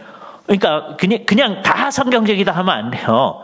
제대로 해석된 성경을 믿어야 되는 거예요. 그죠? 잘못 해석된 성경을 믿으면 안 돼요. 그냥 성경은 얘기하면 다 믿는 게 아니에요. 예? 예수님 얘기해요. 자, 메시아가 여기 있다, 저기 있다. 그래도 뭐래라? 믿지 말아라. 그죠? 성경에 없을 법한 말이잖아요. 예? 여기서 신앙의 성격이 나타나는 겁니다. 제대로 믿어야 될 것을 믿고 믿지 말아야 될 걸 안 믿는 게 진짜 신앙이에요. 그죠? 아무거나 다 믿으면 안 돼요. 그러니까 잘 생각을 해봐야 됩니다. 주님께서 우리로 하여금 믿도록 하는 게 뭐냐라고 하는 거예요. 그죠? 그때 왜 이 얘기를 하시느냐? 거짓 그리스도들과 여러 사람이 이미 나타나는 거죠. 거짓 선지자들이 일어나 큰 표적과 기사를 일으켜가지고서는 할 수만 있으면 택하신 자들도 미혹해 할 것이다. 그죠? 그러면서 예수님께서 뭐라고 그러냐면 보라 내가 너희에게 미리 말하였다. 예수님의 안타까워하시는 심령이 느껴지시나요? 내가 미리 말했잖아. 근데 왜 가서 미혹당하고 있어? 최후의 미혹이 뭐예요? 큰 이적이 일어나서 막 죽은 사람 살아나고 주님의 능력이네요. 예? 그래서 그 잘못된 가르침인데도 그 놀라운 이적 때문에 쫓아다니는 거예요. 그래서 진짜 신앙인들은 이적하면서 이적을 쫓아다니지 않아요. 예수를 믿는 사람들의 삶과 관련해서 이적이 일어날 수가 있어요. 우리는 언제나 그것을 기대해요. 주님께서 일으키실 수 있어요. 그러나 그거를 추구하지는 않는다. 그러니까 두 가지가 잘못된 거예요. 하나는 이적만 추구해 다니는 거. 그러다가 이제 뭘 따라갈 수가 있어요? 잘못된 가르침, 이단을 따라갈 수 있어요. 왜? 거짓 선지자와 거짓 그리스도들도 뭐 할 수 있어요? 이적과 기사를, 표적과 기사를 일으킬 수 있단 말이에요. 죽은 자 살릴 수 있어요, 진짜. 예? 그러니까 그것 자체를 따라다니면 안 돼요. 또 극단적으로 나가서 그러니까 옛날엔 그런 거 있었는데 이제는 없어. 주님께서 우리 기도에 대한 응답으로 병든 사람을 고치시고 필요하면 죽은 사람도 살리시고 그거 전혀 없다 그러는 거예요. 그거 안 되는 거예요. 둘 다가 안 되는 거예요. 그죠? 우리는 우리의 삶 가운데 이적이 일어날 수 있음을 언제나 열어놓고 믿어야 돼요. 그러나 신앙이 암만 좋아도 자기의 생애 기간 동안에 이적이 일어나는 것을 한 번도 못 볼 수도 있어요. 그 사람은 신앙이 없어서 못 보는 거 아니에요. 잘 생각을 해야 돼요. 그렇죠? 그 사람은 그걸 안 믿어서 못 본 거예요? 아니에요. 믿어야 돼요. 우리는 언제든지 우리의 삶 가운데 그런 일이 일어날 수 있다. 특히 우리 금요일날 모여서 기도하는 중에 주께서 우리 가운데 병든 사람을 고치고 하실 수 있어요. 그러나 우린 그것 자체를 추구하진 않아. 한참 모이다 보면 그걸 추구할 수가 있거든요. 그러면 안 돼요. 우린 그걸 추구하진 않는다니. 그죠? 기독교 신앙은 신비해요. 그러나 우리는 신비주의는 아니다. 신비주의는 언제나 우리를 망가뜨리는 거예요. 그죠? 그러나 우리의 신앙은 신비한 성격을 가지고 있는 거예요. 기독교 신앙은 신비하다. 그러나 신비 자체를 추구해 나가진 않는다. 예수님께서 안타까워하는 마음으로 미리 얘기한 거예요. 그죠? 사람들이 얘기하기를 그리스도가 광야에 있다 하여도, 즉 공개된 장소에 있다 하여도 나가지 말고 보라 골방에 있다 하여도 믿지 말라. 은밀하게 임하였다. 공중 재림했다. 그래도 믿지 말아라는 거예요. 그죠? 여호와의 증인들이 그리스도가 1914년에 임한다. 그래서 진짜로 온다. 이렇게 여러 번 바꿨는데도 계속 믿잖아요. 예? 성경은 뭐라고 그랬어요? 그런 거 믿지 말아라. 그죠? 예수님이 올 때는 어떻게 돼요? 번개가 동편에서 나서 서편같이 번쩍인 것 같이 인자의 임함도 그러하다. 누구든지 알도록 임한다. 걱정할 필요가 없어요. 주님이 은밀하게 임하면 어떻게 하시나요? 걱정할 필요가 없는 거예요. 그죠? 자, 그러면 이제 어떻게 해야 되냐? 우리들은 이 세상에서 어떤 마음을 가지고 있어야 되나? 이걸 한번 생각을 해보세요. 그걸 위해서 뒤에 것을 먼저 생각하겠습니다. 35절서부터 이제 보는데, 천지는 없어질지언정 내 말은 없어지지 않는다. 예수님의 하신 말씀은 반드시 이루어지고야 한다. 그러면서 하시는 말씀이 그날과 그때는 아무도 모르나니 하늘의 천사도 모르고 아들도 모르고, 요때 이제 주의해야 됩니다. 아들이 모른다는 말이 예수님이 하나님의 아들이신데 그분이 모른다는 말이 아니라는 걸 알아들어야 돼. 그렇죠? 예수님이 신성, 하나님으로서는 아시죠. 그러나 인성으로는 모르세요. 아니, 신성으로는 아는데 인성으로 모른다. 그게 가능한가? 그게 신비한 거예요. 그렇죠? 인성을, 메시아로서는 내 알 바 아니다. 예수님도 알 바 아니라고 그러는데 우리가 알겠다. 그러는 것 자체가 잘못된 거죠. 그죠? 그러니까 기본적으로 첫 번째 해야 할 일이 뭐냐면 예수님이 언제 온다라고 하는 것은 아무도 얘기하면 안 된다. 그걸 말하는 사람은 다 이단이다. 그죠? 이거 분명히 해야 됩니다. 그죠? 1992년 10월 28일 날 예수님 온다고 흰 옷 입고 막 기다리던 사람들이 있었어요. 그죠? 그게 이루어지지 않았다는 거 우리가 잘 알잖아요. 그때 그 사람들에 대해서 이상하다고 하면서도 가끔 가다가 그때 오시면 어떡하지? 그러는 예수 믿는 사람 많이 봤습니다. 이 말씀 안 믿는 거예요. 그날과 그때는 아무도 모른다. 그죠? 그러니까 우리가 잘 생각해야 돼요. 그건 아무도 모르는 거다. 자, 그런데 예수님이 올 때 어떻게 되리라고 되느냐? 노아의 때와 같이 인자의 임함도 그러하다. 그렇게 얘기해요. 그래서 노아의 때 얘기를 합니다. 홍수 전에 노아가 방주에 들어가기 전까지 사람들이 평상시의 삶을 사는 거예요. 평상시의 삶이 뭐예요? 먹고 마시고 장가가고 시집가고. 그거 평상시의 삶이에요. 그렇죠? 이게 나쁜 거라는 얘기가 아닙니다. 그냥 평상시의 삶을 사는 거예요. 그런데 홍수가 임할 때까지 몰랐어요. 그냥 평상시의 삶 속에서 그것을 한 거예요. 홍수가 나서 그들이 다 멸하기까지 깨닫지 못하였으리라. 인자의 임함도 그와 같다는 거예요. 그죠? 그래서 중요한 게 뭐냐면 평상시의 삶이에요. 그래서 예를 듭니다. 예수님께서. 자, 밭에서 일하는 사람, 남자들의 예를 들어요. 조금 이따 이제 여자들 예를 들 거예요. 예, 밭에서 두 사람이 밭에 있음에 한 사람은 데려가고 한 사람은 버려둠을 당한다. 벌써 이 말 속에, 우리말 번역에 어떤 사람이 구원받은 사람인 것 같아요? 데려가고 버려둠을 당한다.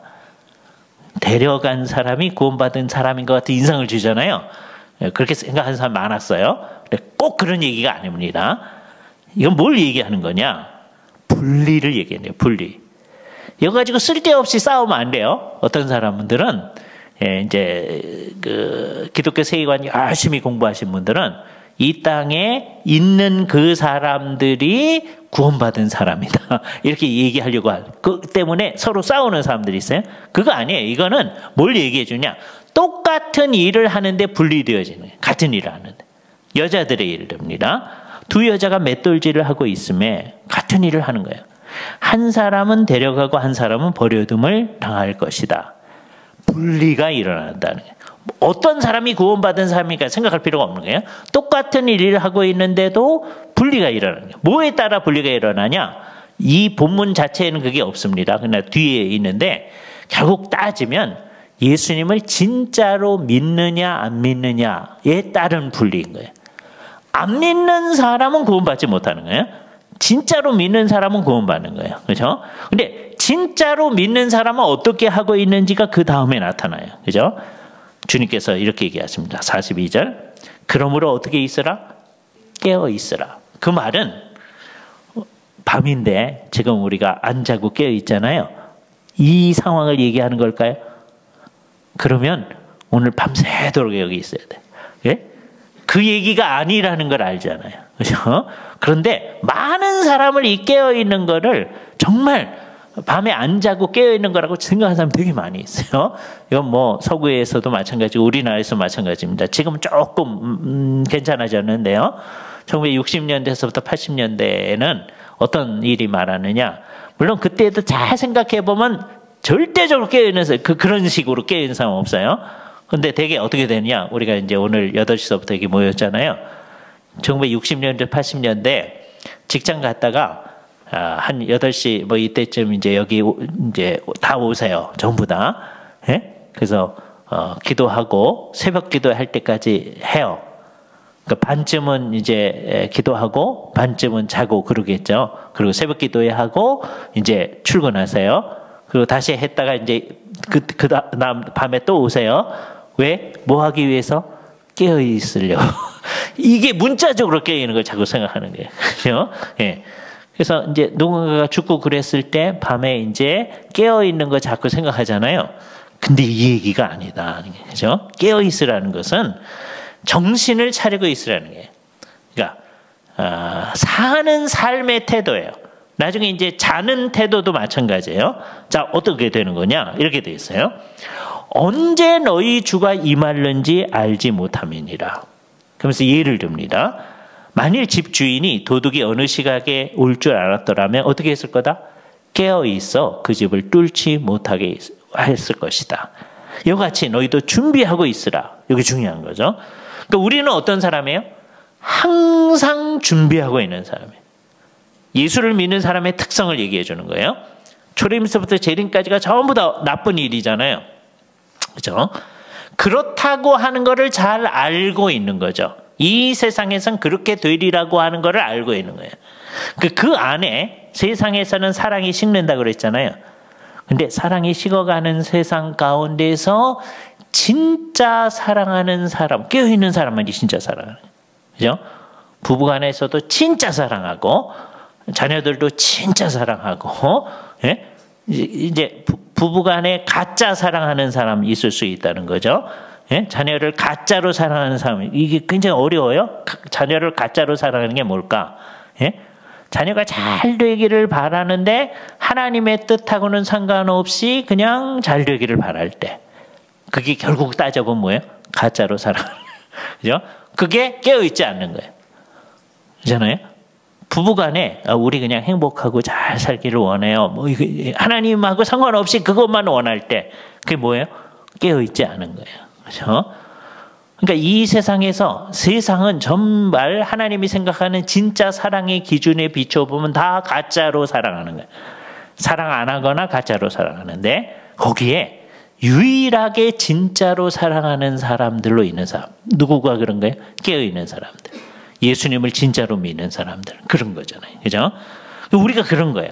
그렇게 하는 거. 그게 깨어있는 거예요. 밤에 안 자고 깨어있는 게 아니고요. 예? 1960년대에서부터 80년대 사람들이 맨날 예배당으로 이제 온다고 그랬잖아요. 그때는 뭐라고 가르쳐야 되냐면, 여러분 맨날 여기서 이렇게 밤에 잔다고 이게 정상이 아닙니다. 그걸 가르쳐야 되거든요. 우리 시대에는 한 사람도 예배당에 오는 사람이 없어요. 그것도 또 문제예요. 그죠? 그때보다 더 심각한 문제들이 많이 있는데, 예배당, 그때는 언제든지 예배당에서 막 울면서 기도하는 사람들이 있었거든요. 이젠 그런 사람은 없어요. 이제는 다 편안해지고 좋아져서 사람들이 기도할 거리가 없어서 그런 거예요? 그거 아니죠. 뭔가가 잘못됐잖아요. 그죠? 깨어있는다는 게 뭔가를 생각해야 돼요. 깨어있는다고 하는 거는 진짜 온전한 의미에서 정신을 차리고 사는 거예요. 그죠? 모든 면에 있어서. 그죠? 세월이 지남에 따라서 예수를 믿는 사람들은 점점점 더 정신을 차리고 사는 거예요. 그죠? 이것을 위해서 정말 예수님께서 좋은 예를 들어주십니다. 그죠? 두 사람의 예를 들어줘요. 한 사람은 어떤 사람이냐?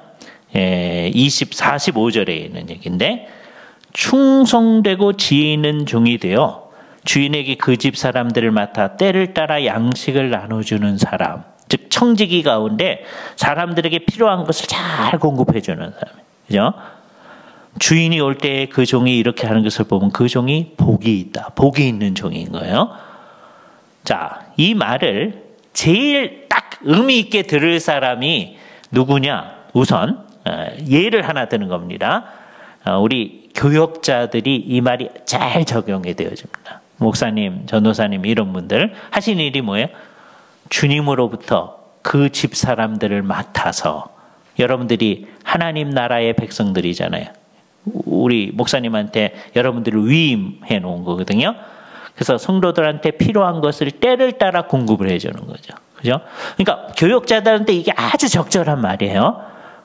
무슨 먹을 양식 주는 거 얘기하는 거 아니에요. 필요한 것들을 공급해 주는 거죠. 그런데 이거는 교역자들한테 주는 얘기만은 아니다 하는 거예요.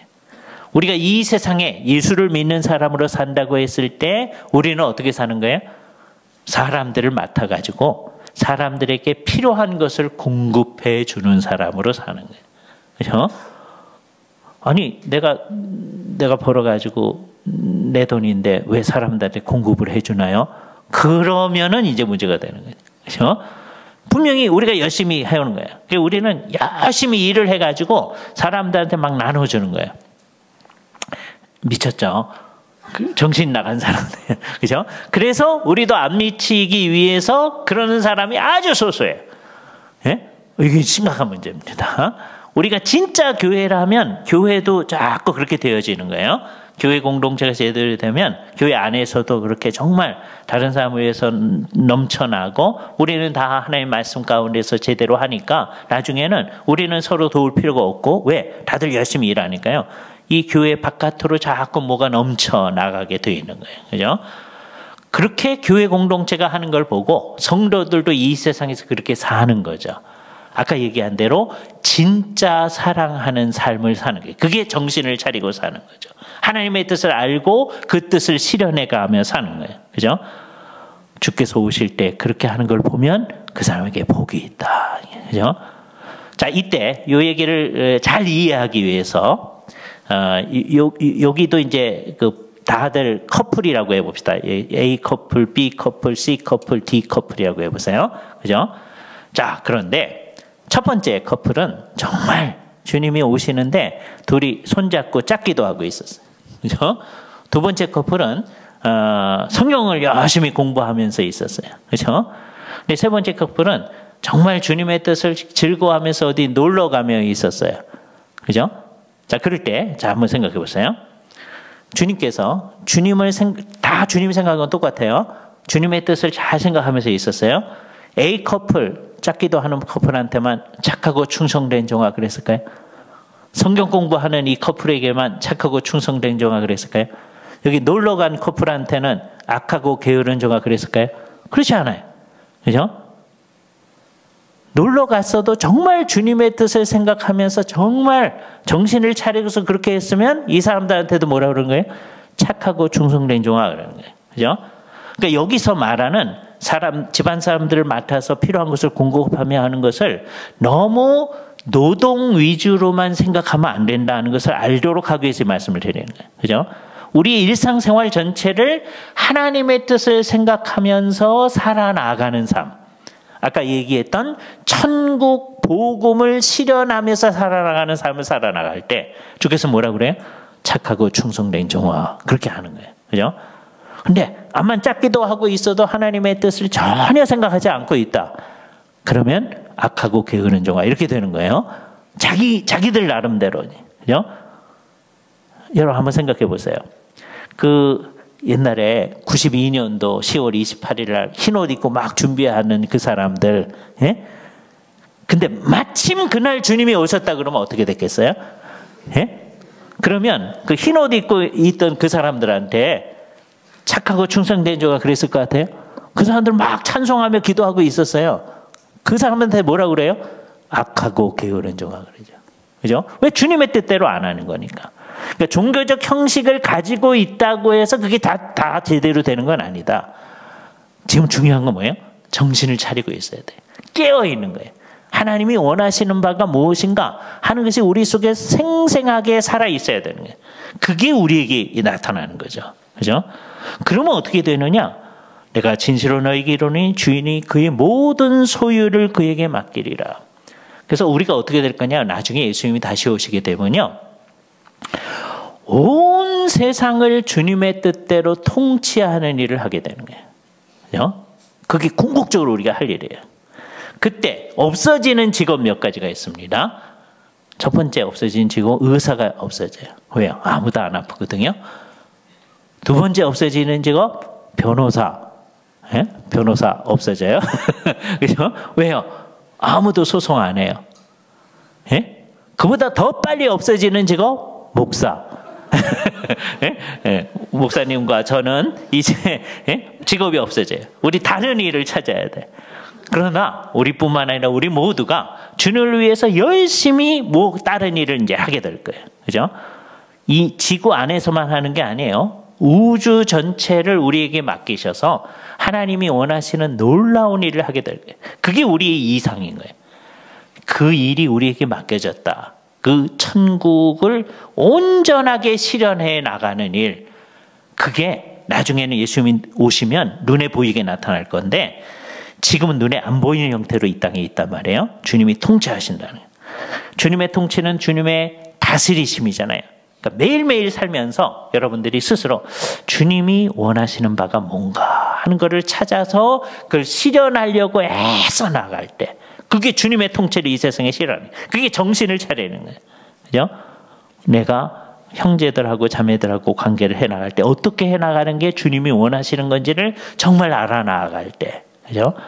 근데 그렇게 안 하는 사람, 이 세상에 그렇게 안 하는 사람을 어떻게 얘기합니까? 49절에 48절에서부터 봅시다.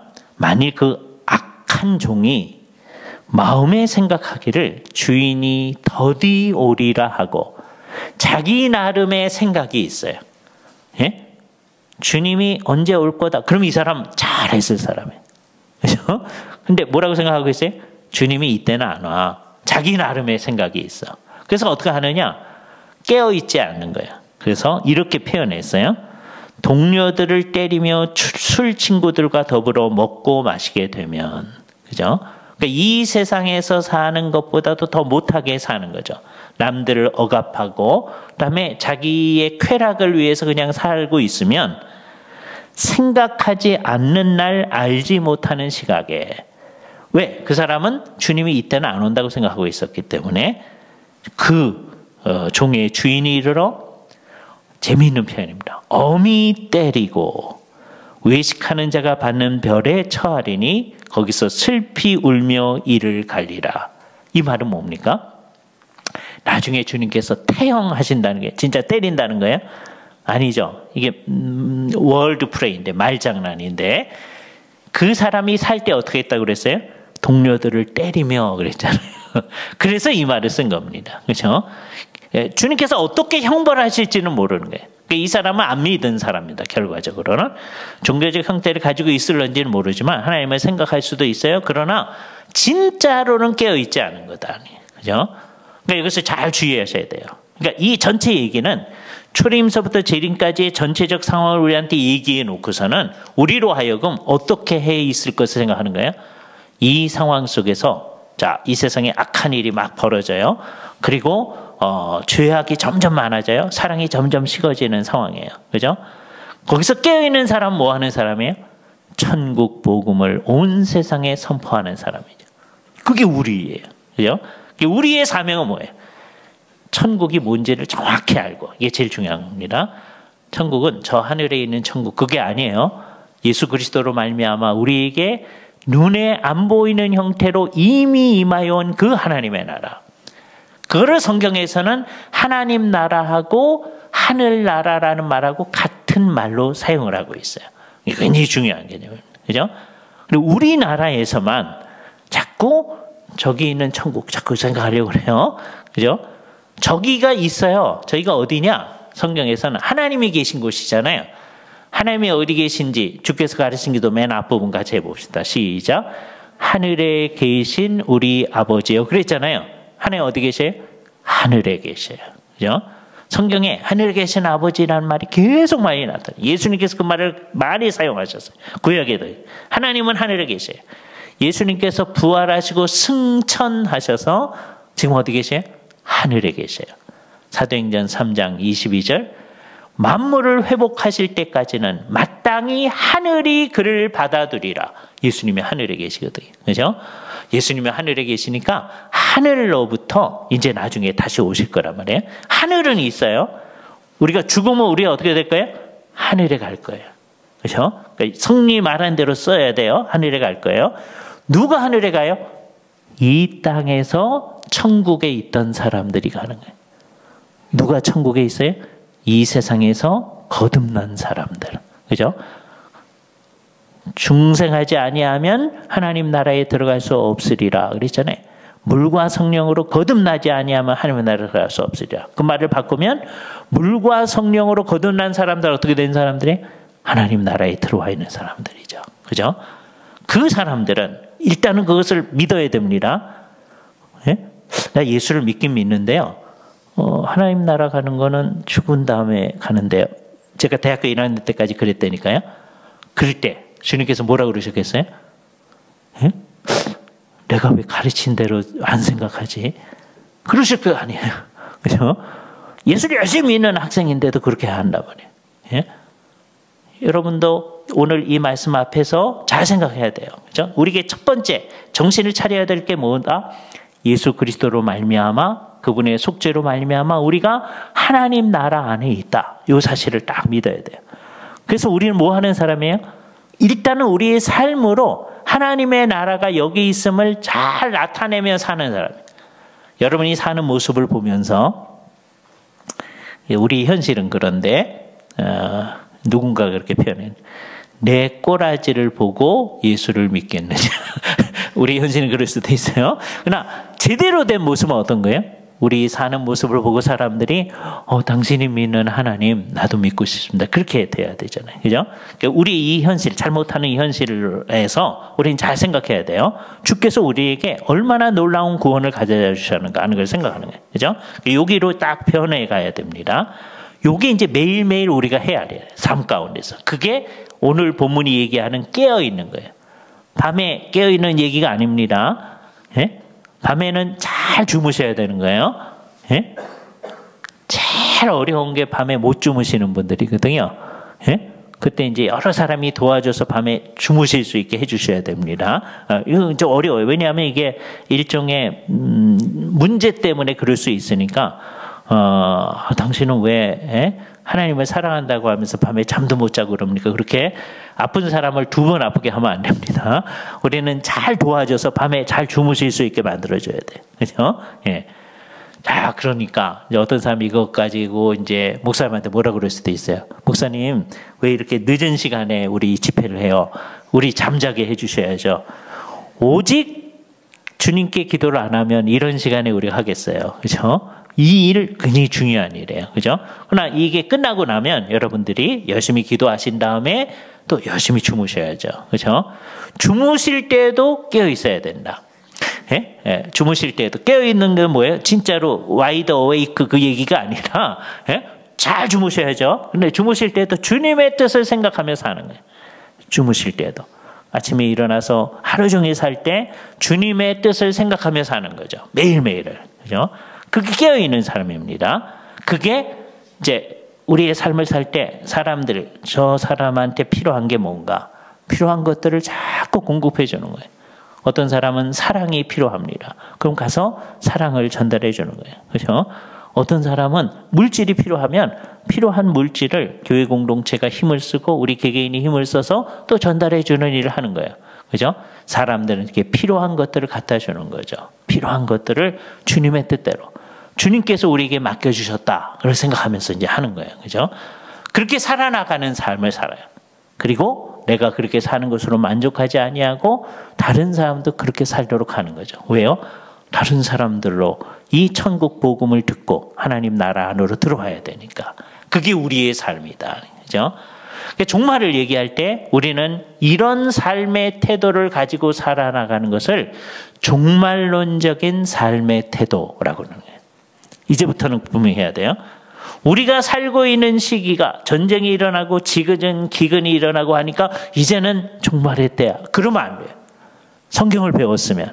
그런 얘기 많이 들었거든요. 저도 그런 얘기 들으면서 자라난 거예요. 예?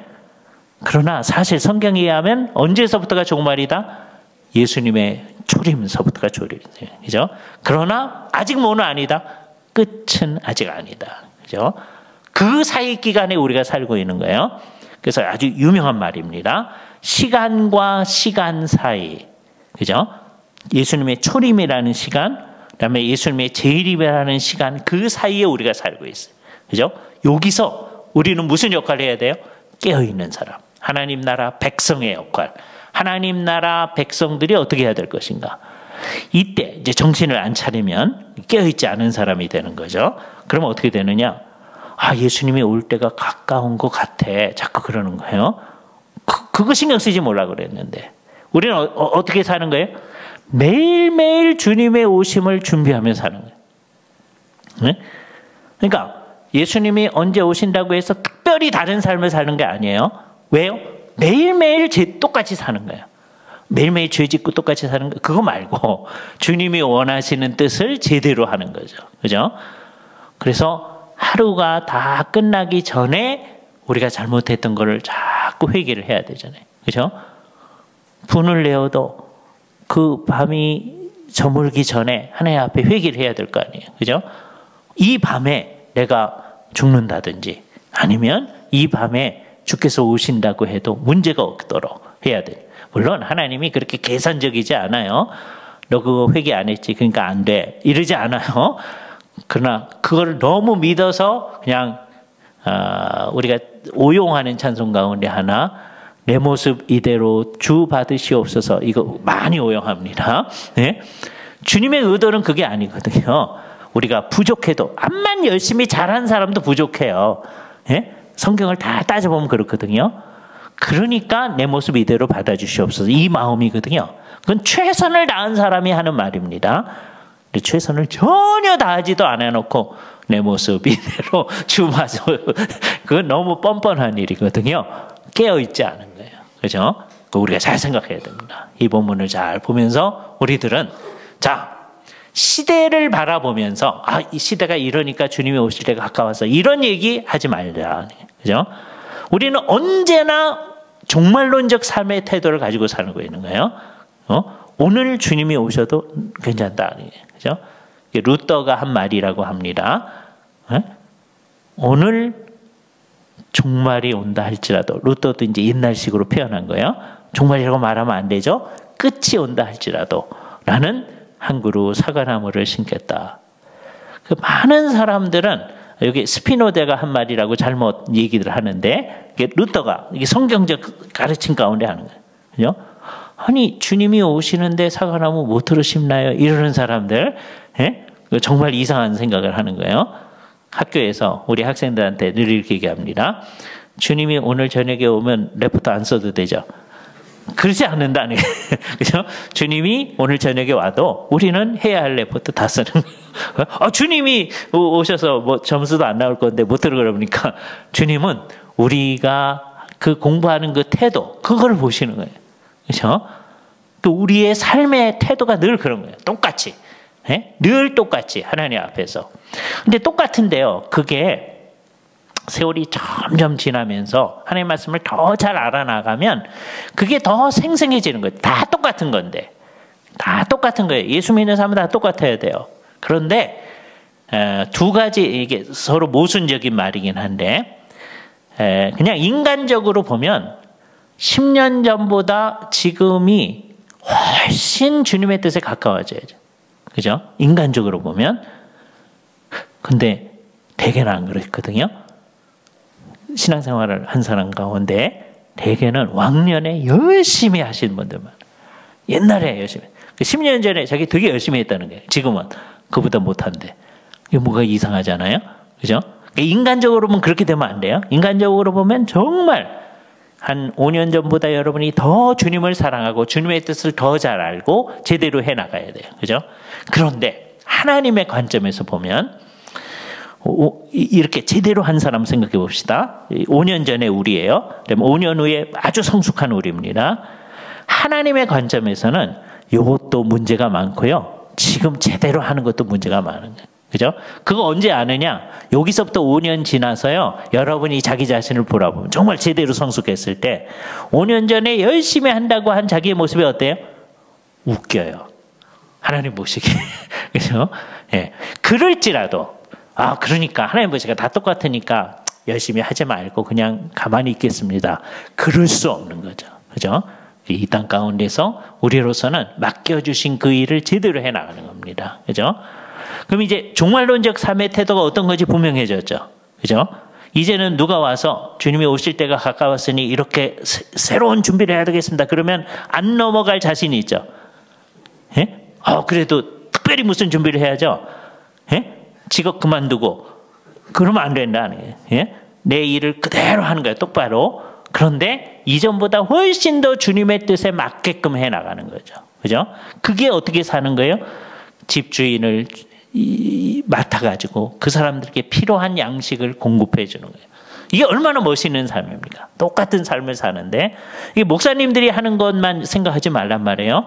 여러분들이 여러분 주변 사람들을 맡아서 잘 키워나가는 사람이 되는 거예요. 대표적인 예 한 사람만 들고 마치겠습니다. 요셉이 그런 사람이었어요. 그죠? 요셉이요, 형들이 자기를 이제 배반하고 자기를 팔아먹었었잖아요. 그죠? 그 이제 하나님께서 생명을 구원하려고 나를 여기 보냈습니다. 얘기를 했는데도 형들이 그 말을 안 믿거든요. 아버지가 죽은 다음에 또 거짓말 지어내가지고 얘기를 하는 것 같아요. 그때 요셉이 형들한테 내가 당신과 당신들과 당신들의 자녀들을 기르리이다. 그렇게 얘기합니다. 이 사람이 요셉이요, 양육자 역할을 하는 거예요. 그죠? 배반당한 사람이. 그죠? 진정한 그리스도인들은 그런 사람이다. 이 세상 모든 사람들. 그죠? 사람들은 이 세상에서는 다 속기도 하며 속이기도 하며 사는데 우리는 그 세상 속에서 같이 살면서 세상이 그렇다는 걸 아는 거예요. 죄악이 점점 많아지고 그다음에 사랑이 점점 식어져 가는 걸 아는 그 속에서 여기 진짜 사랑하는 사람으로 있는 거죠. 그죠? 그러니까 이게 고난스러운 거예요. 왜요? 이 사람만 진짜 사랑하고 다른 사람들 다 속이려고 하니까. 그러나 이 사람은 끝까지 사랑하는 사람은 남아있어요. 고난의 삶을 살아갈 수밖에 없어요. 그럴지라도 하나님께서 그 사람이 하나님 앞에서 살아가는 그 삶을 의미 있게 받아들이는 거죠. 우리 모두가 그렇게 주님이 원하시는 삶으로 정신을 차리고 살아나가는 사람, 깨어있는 사람, 이게 밤에 깨어있는 게 아니라고 그랬습니다. 예, 제가 다음 주에 다시 올 거거든요. 여러분들이 진짜 2주 만에, 여러분은 다음 주에도 이제 모이시지만 다음 주에 정말 이렇게 살고 있는지 제가 물어볼 겁니다. 예, 같이 생각하도록 하겠습니다. 기도하시죠. 거룩하신 주님, 마태복음 24장 말씀을 통하여서 우리가 보통 생각하는 종말이라고 하는 것이 예수님께서 가르치신 종말과 다름을 우리가 발견하게 되어집니다. 그래서 주님께서 예수님의 오심으로 말미암아 종말이 이미 시작되었고 그러나 끝은 아니라고 하신 이 개념을 우리가 정말 받아들여서 예수님의 모든 사건이 종말론적 사건이고 그래서 우리가 예수를 믿는 일이 종말론적 사건이었으며 우리가 이 땅에 살아나가는 일이 종말론적 사건임을 분명히 하면서 모든 삶의 내용을 종말론적인 삶으로 살아갈 수 있게 하여 주시옵소서. 주님이 다시 오심이 가까웠다고 생각하는 것을 종말이라고 생각하지 않게 하시며 주님께서 언제라도 오실 수 있지만 우리들은 주님의 종말 안에 있는 사람으로서 어떻게 살아야 되는지를 아는 사람답게 살아갈 수 있도록 우리의 삶 전체를 주께서 주관하여 주시고 하나님이 원하시는 진정한 삶의 내용을 살아갈 수 있도록 우리를 인도하여 주시옵소서. 오늘 저녁에도 몇 가지 기도 제목 가지고 우리 같이 기도할 때 우리의 기도를 주께서 들으시며 하나님의 뜻을 우리 가운데서 온전히 드러내어 주시옵소서. 우리 주 예수 그리스도의 이름으로 기도하옵나이다. 아멘.